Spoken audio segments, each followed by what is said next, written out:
মই কৈছিলোঁ বাইদেউ যদি as per norm civil hospital নাথাকে তেতিয়া আমি যুঁজি পেলাইতো আমি নোৱাৰিম। গতিকে এনেকুৱা কৰিলে কেনেকৈ হয়? মোৰ ব্যক্তিগত সেইটো মোৰ ৰাতিপুৱা নহয়, তাৰ প্ৰতি মোৰ ৰাজহুৱাভাৱে মই ক'ব খুজিছোঁ মোৰ ব্যক্তিগত ফিলিংছ। যদি আমি কোকৰাঝাৰ চিভিল হস্পিটেলটো এমালগেমেটেড কমপ্লিটলি হোৱাতকৈ আমি যদি কৰোঁ RNB আৰবান হস্পিটেল বুলি যদি আমি এটা কেইটামান স্পেচিয়েলিটি যদি ৰাখিব পাৰোঁ, মিনিমাম আমাক লাগে মেডিচিন, গাইনকলজি আৰু চাৰ্জাৰী, এই তিনিটা বস্তু। বাকীবিলাক ইমাৰ্জেঞ্চি হ'লেও খুব কম ইমাৰ্জেঞ্চি হয়। গতিকে মই কৈছিলোঁ, তেতিয়া বাইদেউ এইটো কথাত দুখ পাইছে। মোক কৈছে তুমি নামটো কেলি বন্ধ চেঞ্জ কৰিলা RNB চিভিলৰ নামটো। তো মই নিমাতে কৈছোঁ, মোতকৈ ছিনিয়ৰ মানুহ, তেওঁলোকে ৰাজনীতি কৰা মানুহ, তেওঁলোকৰ লগত কথাটো মই ফেৰ মাৰিব নোৱাৰোঁ। কিন্তু বাইদেউ মই ব্যক্তিগত কথাই কৈছোঁ, যদি তাত কাৰোবাৰ আপত্তি আছে কোনোবাই নামানে মোৰ ক'বলগীয়া একো নাই, মই কাকো প্ৰেছ কৰিব নোৱাৰোঁ। যিয়ে নহওক মেডিকেল কলেজটো হ'ল, এতিয়া আমাৰ দায়িত্ব কি? এতিয়া মই ক'ম, এতিয়া মিডিয়াৰ দায়িত্ব যথেষ্ট আছে, আমাৰ দায়িত্ব যথেষ্ট আছে। আমি মেডিকেল কলেজটো কেনেকৈ সাৰ পানী দি পেলাই আমি গছগজীয়া কৰিব পাৰোঁ, সেইটো আমি এতিয়া চিন্তা কৰিব লাগিব। মই যেনেকৈ কৈছিলোঁ যে নেশ্যন ষ্টেজত আছে, এতিয়া মেলনৰিছে ভুগি আছিলে। আমি ভাবোঁ যোৱাকালি তাৰ যিটো বেমাৰ, সেই বেমাৰটো ডায়েগন'জ হৈ গ'ল। আমাৰ এতিয়া ট্ৰিটমেণ্ট কৰিব লাগে, আমি নৰিছমেণ্ট দিব লাগে, বা আমি ইমিউনাইজেশ্যন যি দিব লাগে সময়মতে আমি দিব লাগিব, প্ৰটেকশ্যন, প্ৰিভেনশ্যন এইবিলাক দিব লাগিব, যাতে আমাৰ মেডিকেল কলেজটো এটা গছগজীয়া হয়। এখেতে অলৰেডি কৈ গৈছে হিমন্ত বিশ্ব শৰ্মাৰ কথাটো, যে চিভিল হস্পিটেলৰ এটা লিমিটেশ্যন আছে।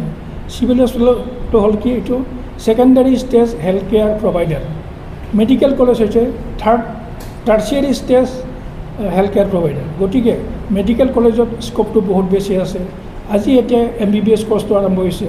এই যেতিয়া কৰ্চটো গৈ পেলাই দুটামান বেচ ওলাব, তেতিয়া অট'মেটিকেলি PG কৰ্চটো এটা বা দুটা তেনেকৈ লাহে লাহে কৰিবলৈ বাধ্য হ'ব। PG আহি গ'ল, PG অহাৰ পিছত আৰু ছুপাৰ স্পেচিয়েলিটি কৰ্চ, সেইটো একেলগে গোটেইকেইটা ডিপাৰ্টমেণ্টে কৰিব নোৱাৰে, এটা দুটামানতো কৰিব। তাতো চিট কি থাকিব? দুটা। PGৰ কাৰণে চিট কি থাকিব? 4টা বা 6টা চিট থাকিব, যিটো হৈ আছে, বা প্ৰথমতে 3টাও হ'ব পাৰে। গতিকে এইটো আহিবলৈ আমাৰ সময় লাগিব। সেই সময়লৈকে চলাই নিবলৈ আমিও সহযোগ কৰিব লাগিব। আৰু মিডিয়াৰ যথেষ্ট ৰল আছে, মিডিয়াও হয়তো সহযোগ কৰিব লাগিব। তেখেতে কোৱা মতে আৰু কি, মই চিভিল হস্পিটেলটো উঠি যাব লাগে, এইটো মই নকওঁ, এইটোও থাকিব লাগে, আৰু মেডিকেল কলেজো হ'ব লাগে। কিন্তু এই দুটা যদি আমি বচাই ৰাখিব লাগে, তেতিয়াহ'লে আমি চবেই লগ লাগি কাম কৰিব লাগিব। এতিয়া আপোনালোকে মোক খালি 1.5-2 বছৰ সময় দিয়ক। এই 1.5-2 বছৰৰ ভিতৰত মই ইনফ্ৰাষ্ট্ৰাকচাৰৰ কাৰণে যিমানখিনি লাগে, ফেচিলিটিছ, ইকুইপমেণ্ট, ইনষ্ট্ৰুমেণ্ট, ইনষ্টলেশ্যন, বিভিন্ন ধৰণৰ যিটো নেকি সুবিধা হস্পিটেলত লাগে, সেইটো মই এৰেঞ্জ কৰি দিম। আৰু এতিয়া আপোনালোকৰ এই চিভিল হস্পিটেলৰ পৰা এই কেইবছৰমান ইয়াৰ পৰা কিছুমান এমপ্লয়ী টেম্পৰেলি তাত নিব লাগিব, টেম্পৰেলি তাত নিব লাগিব ছাৰ্ভিচৰ কাৰণে। এইবিলাক এখেতে কৈছে আৰু কি, আপোনালোকে খালি মোক 1.5 আৰু 2 বছৰমান টাইম দিয়ক। সেইখিনি সময়ৰ ভিতৰত অতি আৱশ্যকীয় বেছিক ইনফ্ৰাষ্ট্ৰাকচাৰটো মই কমপ্লিট কৰি দিম।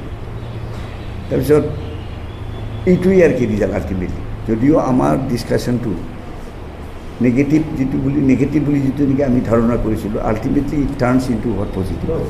এখেতে ইছ্যু কৰিছে, আমিও বিশ্বাস কৰিছোঁ এইটো হৈ যাব। আৰু এখেতে 2 বছৰ টাইম বিচাৰিছে, সেইটো খুব লম্বা টাইম বিচৰা নাই।